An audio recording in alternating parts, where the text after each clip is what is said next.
আর তখন আমার একটা বড় শাড়ি দিয়ে আমি আমার মেয়েকে লেহেঙ্গা স্টাইলের একটা লুক ক্রিয়েট করব। তার জন্য এই শাড়িটাকে প্রথমে একটু একটু করে সেলাই করে নিয়েছি মুড়িয়ে। ও যেহেতু ছোট 7 বছর, সেহেতু ওর জামাটা শাড়িটা অনেকটাই বড় ওর ক্ষেত্রে, তাই জন্য দুমড়ি সেলাই করে নিয়ে আর এই যে প্রেস করে নিলাম আয়রন করে। আর এই দিকে হচ্ছে কিনা এর কুঁচির আয়রনটাকেও করে নিলাম, আর ছোট করে ভাঁজ করে নিয়ে ক্রিয়েট করে নিয়েছি। আগেও তো সেলাই। তারপর সকাল সকাল উঠে মেয়ের পেটিকোটের দড়িটা পরিয়ে নিলাম, পরিয়ে তারপর ও তো চুপচাপ দাঁড়িয়ে রয়েছে। তারপর চলে গেলাম নাচের ক্লাসে। সেখানে গিয়ে দেখি তো ব্রাহ্মণ আসেনি, পরে উনি এলেন, তাও 12টা গিয়ে তো ব্রাহ্মণ আসার নাম নেই। তারপর পরে তো উনি উদয় হলেন অনেক পরে, বেলা তখন 12টা 15-20, তখন এসেছে। 12:30 বেজে গেছে, তাও আসেনি। তারপরে এলেন, এসে তো এই যে দাদার সঙ্গে সঙ্গে জোগাড় করে দিচ্ছিলেন ওনাকে।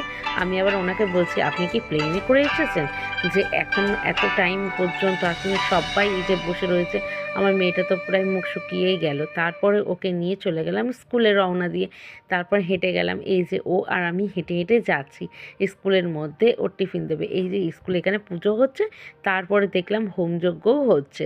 আর সেইটুকুনি দেখে আর সোজা চলে গেলাম লাইনটা দিয়েই নিয়ে নিলাম টিফিনটা নিয়েই আবার বাইরে বেরিয়ে কটা ছবি তোলা হলো। ও বাবা, কি হাসি! ওর তো হাসি দেখে আমি তো পুরো পাগল। যে রাত্রেবেলা মেয়েটার এত জ্বর, আর তারপর সকালবেলা পুরো উধাও। আর তারপরে আমিও কটা ছবি তুলে নিলাম আমার বান্ধবীদের সাথে। তারপর সিধা ও একা একা ছবি তুলবে। আমরা অনেকটা চলে গেছিলাম, তারপর ও বলল, না আয় আমাকে কটা ছবি তুলে দেয়। যে ও ওর বরকে নিয়ে ছবি তুলে নিল। আমরা অনেকটাই মজা করেছি। তারপর মজা করার পরেও আমরা চলে এলাম বাড়ির দিকে রওনা হয়ে। তারপর রাস্তা দিয়ে দেখতে দেখতে দেখলাম ওর বান্ধবীদের সাথে আবার দেখা হলো। তারপর তারাও ছবিগুলো তুলে নিল। আর সেজেগুজে ছবি না তুললে তাহলে কেমন হয়? আমার মেয়ে তো পোজ দেওয়ার জন্য প্রস্তুত, এইটা থেকে ওইটা, ওইটা ছেড়ে ওইটা। তারপরে আমি আমার বান্ধবীদের সাথে দেখা হলো সঙ্গে, তাদের সাথেও পিকগুলো তুলে নিলাম।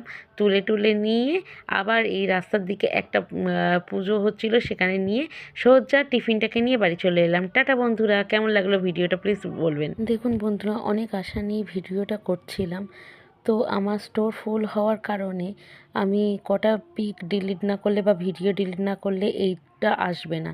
সেই জন্য আমি ভুলবশত যে ভিডিওগুলো দিয়ে আমি এই ভিডিওটা বানাচ্ছিলাম সেটাই ডিলিট করে দিয়েছি।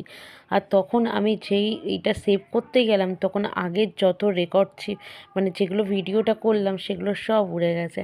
মনটা আমার খুব খারাপ হয়ে গেছে যে 2026-এর এই যে প্রথম থেকে যে ভিডিওগুলো বানাবো সেইগুলো আমার মেয়ে বড় হয়ে দেখবে, সেটা আর আমার কাছে রইল না।